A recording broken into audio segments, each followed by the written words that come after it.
Hello everyone. In this video we are going to see what is meant by mobile telecommunication technologies as well as the different generations on mobile communication. The first mobile phone was introduced by Motorola in 1983. See, when the network is set up for the first time, that is ARPANET, Internet, Telenet, World Wide Web, it was developed only for the text messages that can be transferred over the network. And after that, there are a lot of difference from the ARPANET till the Internet, Telenet, and World Wide Web. Everything we have, that network faced a massive changes, right?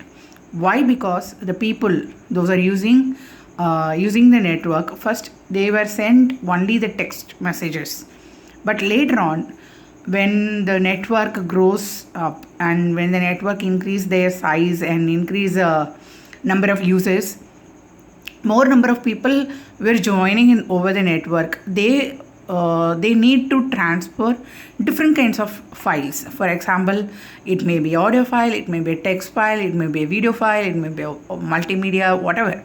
So requirements of people was increased. So because of that, this network or a mobile communication, everything, they should take a step ahead of whatever they were. So this mobile communication was undergone massive changes because people see, if a person who's sending the message to some other person, they will be expected to send the message in a fast way, secure way, and they want to send the message without any errors.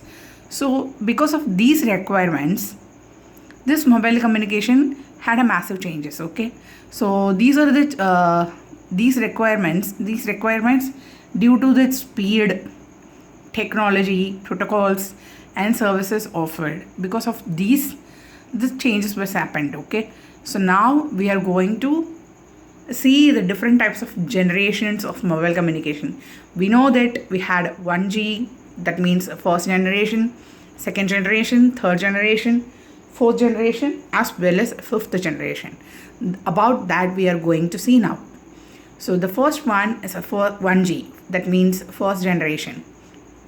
So it is the first generation of 1G, refers to the first generation of wireless mobile communication, and it was developed by US in early 1980s, and the speed up to 2.4 kbps. See, it was the time when the mobile communication was started, that was generation. But now we are using gbps, right? 1 GB or 2 GB, like that. So it was very, very less, the speeds up to only 2.4 kbps, and here analog signals were used to transmit the data, and it is designed exclusively for voice communication. In beginning, in ARPANET, there will be a text message only, there will be no voice or something, but here it is designed exclusively for voice communication. At that period, that voice will be used only in telephones, not on the network. So this is the first voice communication designed over the network. Okay, and some characteristics of 1GB, some characteristics of first generation communication or speeds up to 2.4 kilobits per second, and the voice quality will be very poor compared to the 2G or 3G, whatever. And large phones with limited battery life, the battery life will be very, I think it means it up to a couple of hours. But now we have 12 hours battery life, 14 hours. We just had a 48 hours battery life also we are using now. So these are all the drawbacks, and there will be no data security in first generation of mobile communication. But later on, all these disadvantages become an advantage in the next generations. Okay, so let's look up to the second generation of mobile telephony. So 2G refers to the second generation of mobile telephony. Here digital signals were used for the first time. So here is a shift. In 1G, we have used the analog signals, but in 2G, we have used digital signals, and it was launched in Finland in 1991. And GSM technology has used in second generation of mobile telephony. Okay, that GSM protocol were used in 2G, and some prominent characteristics of 2G communication are data speeds up to 64 kilobits per second. In first generation, we have seen that it is only 2.4 kilobits per second, but now it has developed. So the data speeds up to 64 kilobits per second. And here text and multimedia messaging is available. In first generation, only the voice communication, but here text and multimedia were added, and it is better quality than 1G. See, later on, in 2G already GSM were used, and later on GPRS also added in 2G. So that was a step ahead of 2G, but we didn't reach 3G. That is called 2.5 generation. Okay, step ahead from 2G, but we didn't reach 3G. Not yet we not yet reached 3G. So this will be called as a 2.5G. In 2.5G, GPRS also used in mobile communication. Okay, so let's look up to the third generation of mobile communication. So third generation of mobile telephony began in 2000. So 21st century introduced over 3G. Some of the characteristics of this generation are data speeds up to 2 Mbps. First it was started by 2.4 kilobits per second. Now it has reached 2 megabits per second, and it is high speed web browsing. You can browse your web in a high speed, but in beginning, if you want to browse anything, you had to sit on the PC or laptop. But in 3G, they were used in mobile phone itself. Conversely, you can use whatever you are browsing in your system, you can use it in the mobile phone itself. Okay, and it is running web-based applications like video conferencing, multimedia, emails, everything is available in 3G, and it is very fast and easy transfer of audio and video files. 3D gaming also available in 3G mobile phones. And everything has a downsides.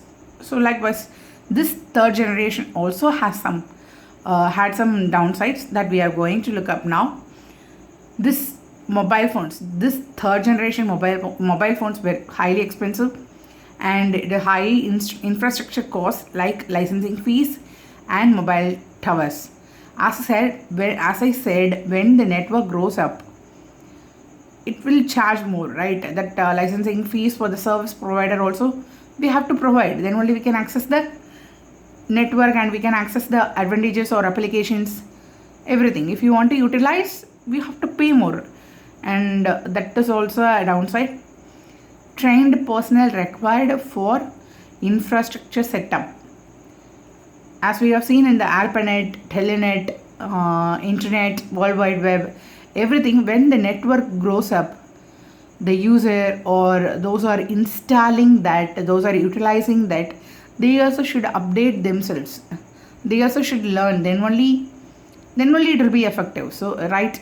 So that trained person required for infrastructure setup also, it become a downside of third generation. And in 3.5 generation, the mobile telephony as well as the data telephony were come together. Data telephony, that means that data communication terminologies, which means that wired network.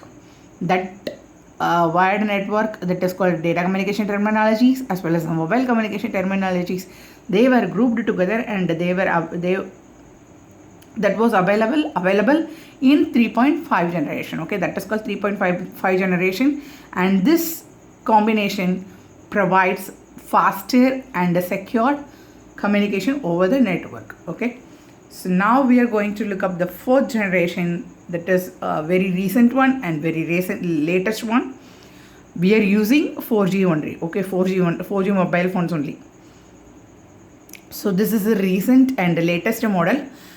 Fourth generation of mobile communication was introduced in 2011, and the major characteristics are speeds up to 1 Gbps.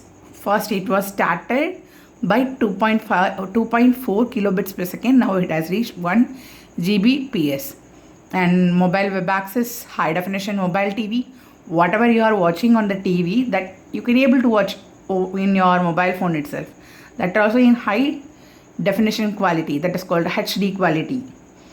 And conversely, whatever you have done in your mobile, which means in smart TV, you can able to see your YouTube videos and whatever things you have done in your mobile, that you can able to do it in smart TV itself.